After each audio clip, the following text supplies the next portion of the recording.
I don't want to release Kannada. నేను తప్పు చేయకుండా క్షమించను అన్నాడు. అక్కడ మటుకు నేను కమల్ హాసన్ తరపునే. ఎవరైనా అప్పుడు ఇంతకీ జడ్జి గారికి తెలుసా పోనీ? లింగ్విస్ట్‌ని పిలిచాడు.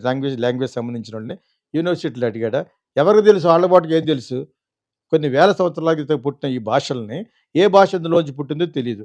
నాకు తెలిసిన వరకు మొన్నటి వరకు నేనేమనేవాడినంటే కన్నడ నుంచి తెలుగు పుట్టిందనేవాడిని.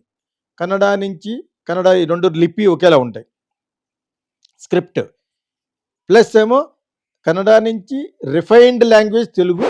అందుకనే తమిళ్‌లో పెద్ద రైటర్ భారతీయర్ సుందర తెలుగు అంటాడనమాట. అందమైన తెలుగు అంటాడు. అండ్ ఇటాలియన్ ఆఫ్ ఈస్ట్ అని అందరికీ తెలుసు. That is Telugu. అంతే. కన్నడ నుంచే పుట్టింది అల్టిమేట్‌గా నేను నమ్మితే అది కరెక్ట్ కాదండి అని ఎవడో పెట్టాడు. నేను ఒక వీడియోలో ఉంటే.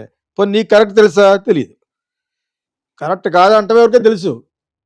నేనే కరెక్ట్ ఏమో. కన్నడ నుంచే పుట్టిందేమో. కన్నడ 2 లిపి ఒకేలా ఉంటాయి. అందులో మనకి ఇన్సల్ట్ ఏముంది అందులోను? కన్నడ నుంచి పుడితే తప్పేటి? ఈ 2 ట్విన్ లాంగ్వేజ్ కవల పిల్ల అంటాను నేను.